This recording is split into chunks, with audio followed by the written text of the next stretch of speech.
Antes que todo queríamos agradecer la invitación al encuentro, a inaugurar una nueva versión de los encuentros que hace la Cineteca.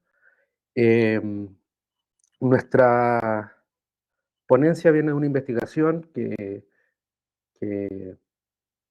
fue financiada por el Fondo Audiovisual el año 2019 y que tenía como, como gran leitmotiv tratar de responder una pregunta que en el fondo marca buena parte de la producción estética, no solo en el cine chileno, sino que es la relación con eh, la relación estética con el golpe militar. Pero el golpe militar como momento del acontecimiento y por ende nos preguntábamos cómo representar lo irrepresentable, porque dentro de la teoría o dentro del campo intelectual chileno, la hipótesis central que se ha barajado es que el golpe militar del 1973 es un momento de ruptura de una cierta continuidad histórica que se venía desarrollando. Entonces, a partir de esa interrogante que nos introdujo en una discusión principalmente filosófica en torno al problema del acontecimiento, donde aparecen el autor que más lo ha trabajado en Chile o que ha marcado la línea es Willy Taller, pero también eh, la trayectoria del problema del acontecimiento viene desde Heidegger hasta un último texto que ha sacado Zizek o Zizek. Eh, y en ese marco de problemas, imaginar a partir de cómo se ha representado lo irrepresentable, pensar las metáforas que se, ha, se han desarrollado dentro de una producción bastante acotada de representaciones del golpe y del día mismo o de los días previos y anteriores al golpe. Para la presentación la va a hacer mi compañera de investigación, Carolina Kuhlman, y al final yo voy a hacer unas pequeñas palabras para cerrar eso. Le doy la palabra y si pueden dar pie al video que acompaña la presentación, a Carolina.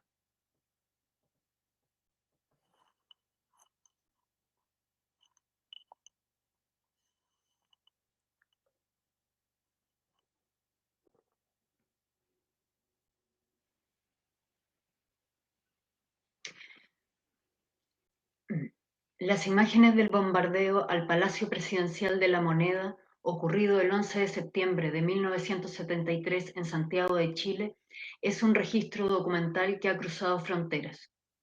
No solo le pertenece a la memoria colectiva chilena, sino que ha sufrido un efecto globalizatorio, conforma un ícono global de los golpes de Estado acontecidos en el tercer mundo, masificadas por las entregas documentales de Patricio Guzmán, junto a tantos otros documentales y reiteradas numerosas veces en las televisiones locales e internacionales, las imágenes del bombardeo a la Moneda cristalizan una serie de significados que sobredeterminan el evento mismo, diseminándose por el tejido social y desbordando el campo estético del cine y el audiovisual local.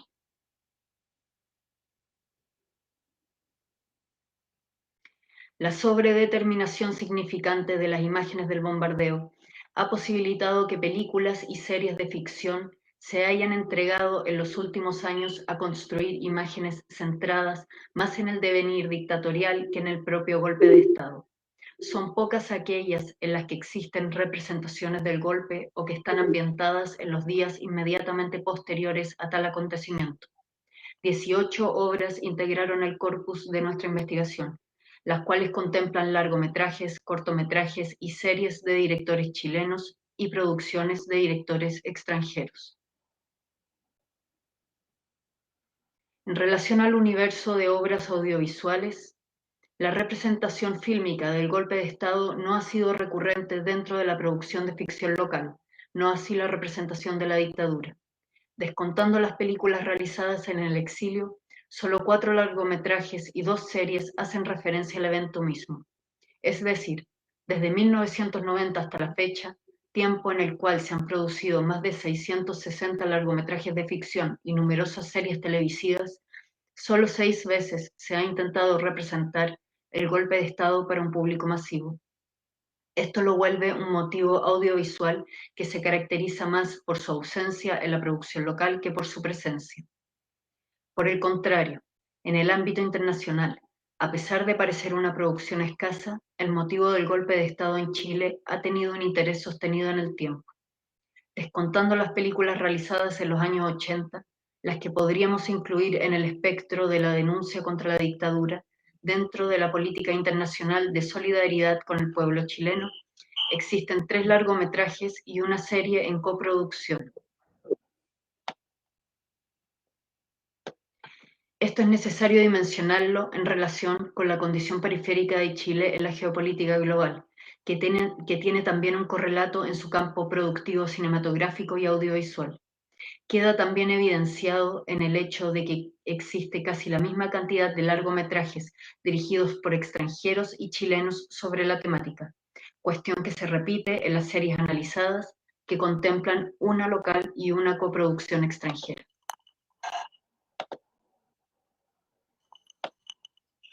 Refiriéndonos ahora al contenido de estas representaciones, lo primero que es posible reconocer es un esquema básico de representación del golpe de Estado. Lo que aquí se propone como esquema básico de representación hace referencia a una suerte de estructura moldeable que organiza una heterogeneidad de elementos cinematográficos audiovisuales, tales como imágenes, sonidos, concepciones, sentidos, simbólicas, narrativas, entre muchos otros. Estos elementos permiten identificar con rapidez un periodo o suceso y a partir de ello significarlo de diversos modos. Estas significaciones o representaciones complejas son las que vuelven factibles de agrupar según sus similitudes en los sentidos que organizan. Para ser más explicativos, uno de los esquemas básicos de representación más evidentes para la cultura occidental es el retrato familiar. Solo se necesita una composición triangular o piramidal de 3 personas o cosas, en la que se nota una diferencia de tamaño o edades y el efecto de identificación es inmediato. De ahí que el concepto de esquema parezca apropiado, ya que signa una asociación de diversos códigos, formatos, ideas y referencias, tanto cinematográficas como no, que se relacionan entre sí, articulando conceptos más complejos que en este caso organizan la representación del golpe de Estado. Constituyen una base significativa sobre la cual cada película o serie organiza su trama o sentido particular. Desde aquí hemos identificado que el esquema básico de representación del golpe de Estado está compuesto por 3 elementos. En primer lugar, sonido de aviones de reacción. En segundo lugar, una patrulla militar en alguna ciudad. En tercer lugar, la acción angustiosa o celebratoria de algunos personajes. Con estos 3 elementos y sin la necesidad de ninguna línea de diálogo, se ha narrado audiovisualmente el suceso golpista. En el video que se está proyectando en este momento se presentan diversos ejemplos de este esquema. Como cualquier otro esquema básico de representación, el esquema específico del golpe ha tendido a simplificarse con el paso del tiempo, deshaciéndose de todas aquellas imágenes suplementarias e innecesarias que desconcentran su identificación. Se ha retirado aquello que lo complejizaba, desnudado su estructura narrativa audiovisual. Dentro de este proceso de simplificación se ancla una distancia cada vez mayor con la gravedad del acontecimiento. El acontecimiento deja de ser referido en su densidad de ruptura. Lo paradojal es que justamente esto hace que sea muy fácil de ubicar narrativamente al o la espectadora en el contexto del golpe de Estado, especialmente en el contexto chileno. Ni siquiera hace falta mostrar el bombardeo al Palacio de la Moneda. Un ejemplo claro se encuentra en la película Post-Mortem de Larraín. El personaje principal se baña, mientras se escucha el sonido de los aviones militares, la llegada de una patrulla militar a la casa vecina, gritos y un balazo. El golpe ha sucedido. En la película Machuca de Andrés Wood, en un solo plano se ven pasar a los 2 Hawk Hunter en dirección a la Moneda, por sobre la cabeza del personaje principal. Este mira angustiado y de fondo se ven banderas chilenas celebrando el evento golpista. El golpe ha vuelto a suceder. Un aspecto a subrayar es que existen algunos elementos que pueden reemplazar a los previamente descritos, ya que el esquema constituye una estructura moldeable. Por ejemplo, en Ecos del Desierto de Wood, o en el caso de un filme extranjero, Missing, de Costa Gabras, el ruido de los aviones no está presente, pero sí el de los helicópteros. Incluso se pueden encontrar numerosas películas en las que este sonido se reemplaza por el sonar estridente de una llamada telefónica a un personaje, como en Noche sobre Chile o Colonia. Asimismo, las acciones militares pueden variar, estando presentes la quema de libros, patrullajes, la simple presencia de un uniforme, entre otros. También sucede algo similar con las acciones angustiosas o celebratorias, ya que éstas pueden ser desde el escape de algún militante de la Unidad Popular hasta la detención de alguno de ellos, entre otros. Por otro lado, no son pocas las representaciones de actos celebratorios, como compartir una bebida alcohólica en el caso de Héroes Invisibles, o la entonación del himno nacional en el caso de Machuca.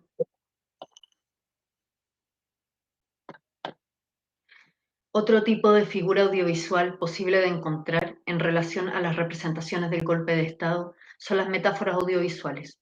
Corresponden a condensaciones de ciertos discursos que se han privilegiado dentro de estas representaciones.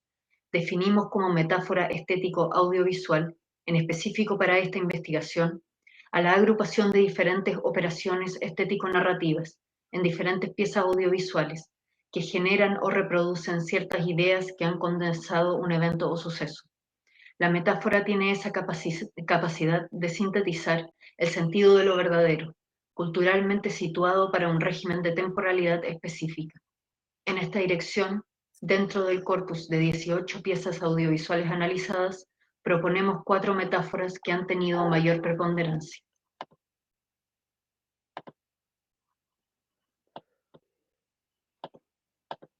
En primer lugar, la metáfora del palacio en llamas. Esta involucra al todo social y concibe el golpe de Estado como ruptura de la tradición republicana en Chile. Esta significación del acontecimiento, muy presente en lo audiovisual, ha sido criticada debido a la construcción de una ficción histórica de cierta continuidad del proyecto republicano, desde sus bases portalianas en 1830 hasta el golpe de Estado y consiguiente quiebre democrático. Esta metáfora ha intentado condensar todo el sufrimiento y conflictividad social en un solo evento y asimila las variadas potencias transformadoras del periodo de la Unidad Popular con un proyecto de modernización nacionalista burgués, inaugurado con los gobiernos radicales. Esta concepción de la ruptura republicana está presente en Llueve sobre Santiago, Allende en su laberinto, Ecos del Desierto y Héroes Invisibles, de forma privilegiada. En Allende en su laberinto, la imagen de Allende disparando contra los bustos de los antiguos presidentes de la nación en medio del golpe de Estado es muy elocuente a este respecto. Una segunda metáfora recurrente que se desprende de la anterior es la del presidente mártir. Esta condensa todo el proyecto nacional de transformación social en la figura del presidente Allende. Es el cuerpo social en su complejidad que busca ser resumido en los episodios acontecidos al interior del Palacio de la Moneda. Por ejemplo, la escena de la muerte de Allende en las escalinatas de la Moneda, combatiendo en Llueve sobre Santiago, no solo responde al debate sobre el suicidio del presidente, sino que busca también restaurar su figura como combatiente. La misma operación intentará hacer el director Miguel Litín casi 4 décadas más tarde, bajo el lema Allende no se rinde carajo. Ambas películas son filmadas en contrapicado y con sonido de balas de fondo. Otro ejemplo de esta metáfora lo encontramos en la serie Ecos del Desierto, en la cual el personaje histórico de Carlos Berger sale solo al patio de una pequeña radio de Calama, micrófono en mano, en plena transmisión, arengando la resistencia de los trabajadores ante los sucesos recién acontecidos. A su lado se puede observar una bandera chilena en mástil, mientras una patrulla militar lo va a buscar para tomarlo detenido. Se puede comprender la igualación metafórica de Carlos Berger con Salvador Allende.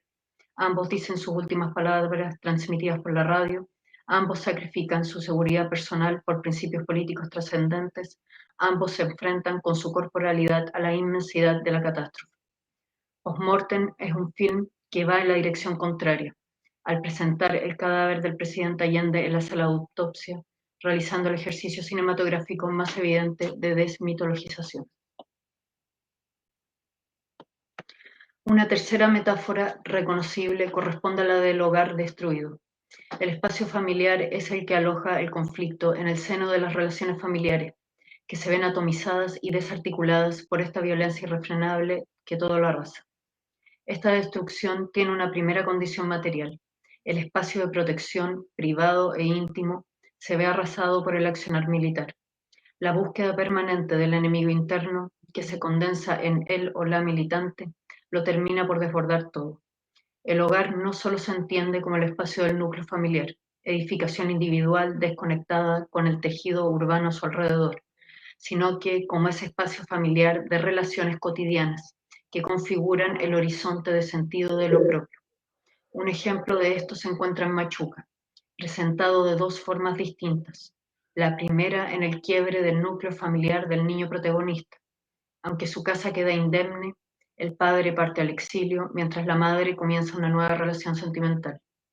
La segunda corresponde a la destrucción completa de la población en que viven la amiga y el amigo del protagonista, a las orillas del río Mapocho. Aquí no es solo un hogar como unidad, sino la totalidad de un tejido urbano-social el que es destruido. La destrucción física del hogar también se hace clara en las películas Missing, Sweet Country, El baño, Postmortem y también en los cortometrajes Escucha Chile y El canto de las sirenas.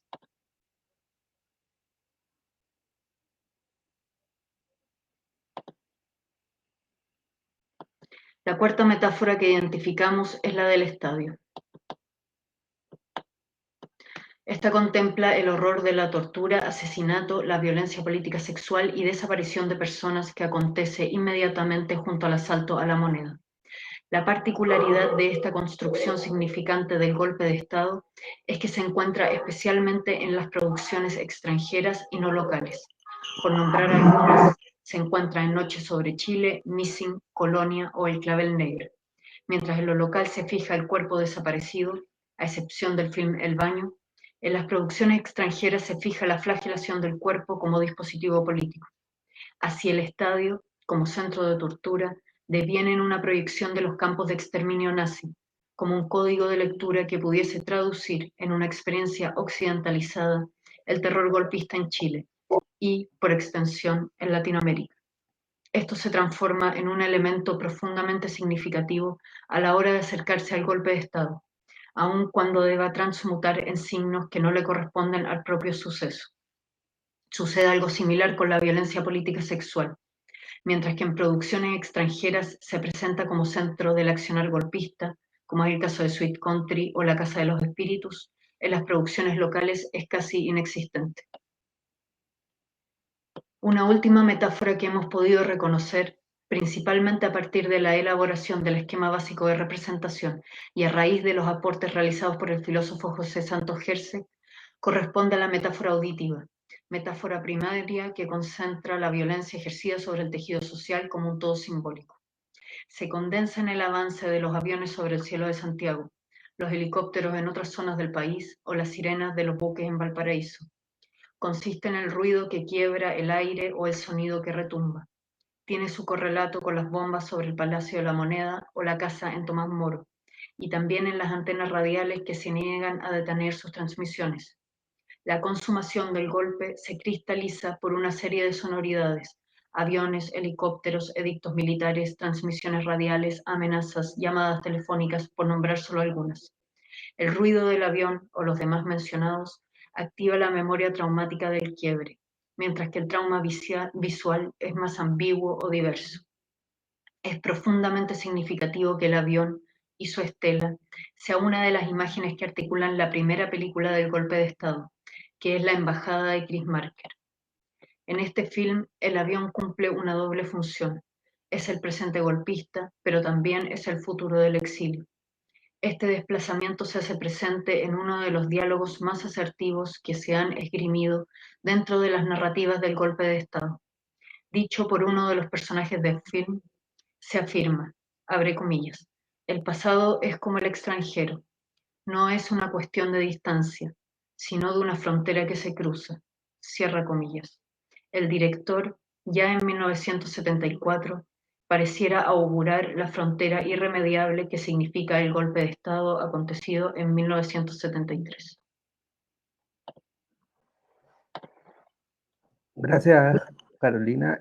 Para cerrar, y porque estamos un poco pasados de tiempo, eh, la gran pregunta que nos queda a nosotras, como investigadoras, es, en el fondo, cuál es la metáfora ausente que ha habido en la producción audiovisual.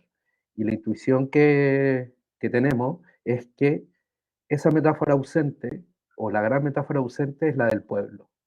Eh, es largo tratar de explicarlo, pero es justamente la densidad de ruptura del acontecimiento que no permitiría al estado hegemónico contemporáneo de los discursos, de ese sentido de lo verdadero que hablaba Carolina de Badiou, que imposibilita imaginar al pueblo como un motor de la historicidad.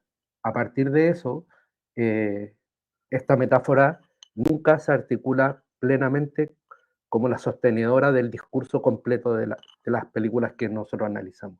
Eso, muchas gracias y Hay una pregunta ahora de Carlos Araya para Carolina y José Miguel. Dice si pueden desarrollar más la idea de la aparición-desaparición del pueblo en la representación del golpe en la ficción. voy a hacer un ejemplo para entender, como para darle sentido a lo que estamos entendiendo de este quiebre, de esta comprensión del golpe como acontecimiento y descontinuidad histórica dentro de la teoría de Alain Badiou. Patricio Guzmán, cuando saca la película de Allende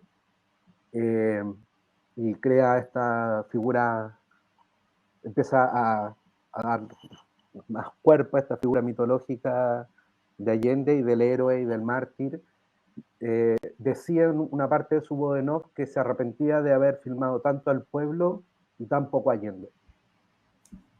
Yo creo que eso es una declaración de intenciones muy evidente de justamente esta idea de aparición y desaparición del pueblo. Evidentemente uno podría decir que la metáfora del pueblo estaría en los cuerpos desaparecidos, pero ahí habría una especie, nos estaríamos como olvidando de ciertos matices, que una cosa es el cuerpo militante, por decirlo de alguna forma, y otro es la idea del pueblo como motor de los procesos revolucionarios que uno podría, o de los procesos históricos más que revolucionarios, en la idea de quién es el protagonista de la historicidad. Además estamos justo en un contexto en que esas son preguntas muy atingentes. Y evidentemente la aparición del pueblo, si se quiere, o la aparición del pueblo dentro del proyecto estético audiovisual o cinematográfico dentro de la UP, no era solo la muchedumbre. Lo que sí se va a representar mucho en las películas de ficción, las masas, y que después, como vimos de forma muy gráfica en la presentación de Marcelo, la dictadura va a tratar de recuperar las masas, ¿no? la muchedumbre. Porque eran películas que también le daban voz, y los documentales, Venceremos, etcétera, un montón de documentales, para no nombrar solo los de Patricio Guzmán de la trilogía, no solo implicaba mostrar al pueblo, sino que se escuchara la voz del pueblo. Que venía con una estética que tiene que ver con un cambio vocal en Francia, justamente, de todo el cine, de todo este cine no me acuerdo cómo denominarlo, pero el cine en que se le preguntaba a la gente muchas cosas en la calle. Era una especie de estrategia de cine ensayo muy interesante. Entonces, la desaparición del pueblo como en esta dimensión, es decir, como motor de la historicidad, evidentemente después del quiebre que además nosotros lo trabajamos, el quiebre no, en esto nos apoyamos en la idea de Taller, no ocurre el 73, ocurre entre el 73 y el 79. Y el golpe apoyado en una idea del historiador chileno Pablo Aravena, que trabaja curiosamente en la Universidad del Paraíso, igual que yo, el golpe no deja de suceder. No deja de suceder tampoco en democracia. La gracia de la democracia hasta el 18 de octubre del 2019 es que era una democracia que se sostenía en la reiteración constante del golpe de Estado en distintas dimensiones. Y lo que ocurrió a partir del 18 de octubre mostró la arquitectura militar, totalitaria y golpista, o autoritaria, si se quiere, para personas, para discursos más moderados, de la estructura neoliberal del Estado. Por eso decíamos esta idea de que en el fondo el golpe chileno se transforma como en una especie de esquema de un golpe en Latinoamérica. Y de hecho hay mucha confusión por ejemplo, hay una película de Costa Gabras que se llama Estado de Sitio, que se piensa que se está hablando de Chile, cuando en realidad se hace referencia al golpe y a la dictadura en Uruguay, pero se filma en Chile. Entonces, todo eso evidentemente tiene esta dimensión muy audiovisual, muy cinematográfica, además porque están las escenas del pregolpe, entonces había ambiente de acontecimiento. Ahora, en tanto eso, yo creo que habría que hacer una diferenciación entre un evento y un acontecimiento, justamente y tratando de responder tu pregunta, por la teoría, por esta idea de la teoría de las discontinuidades históricas. Entonces ahí, si bien yo personalmente no conozco el trabajo de la historiadora que tú planteas o de la teórica que tú planteas, entiendo que el proceso de interiorización del acontecimiento como forma de representación iría a la contra de esta idea de lo irrepresentable del acontecimiento. Y lo que ocurre, lo que nosotros planteamos es que en el acontecimiento hay un suplemento de lenguaje. Y ese suplemento de lenguaje es para hacerlo entrar dentro de ciertas narrativas y de ciertos discursos de hegemonía. Que uno, por ejemplo, el más clásico en Chile, que tienen que ver con el Palacio Quemado, que es el restablecimiento de la continuidad histórica de la República, ¿no? La democracia o sea, la dictadura vendría a ser como un paréntesis de un desarrollo republicano que se ha desarrollado tranquilamente desde 1830, lo cual es una falacia histórica gigante, pero el discurso más mayoritario en los años 90. Entonces, y para responderle a Martín, que también hizo un asunto, el sonido no sería lo que reemplaza lo irrepresentable, sino lo que activa el trauma. Porque lo irrepresentable, en el fondo, todas las estrategias de lenguaje se ubicarían en torno a este núcleo del golpe como acontecimiento, como lo irrepresentable, una especie de estructura que trata de llenar de lenguaje algo que en el fondo, si se es considerado como irrepresentable o como ruptura, no puede ser representado.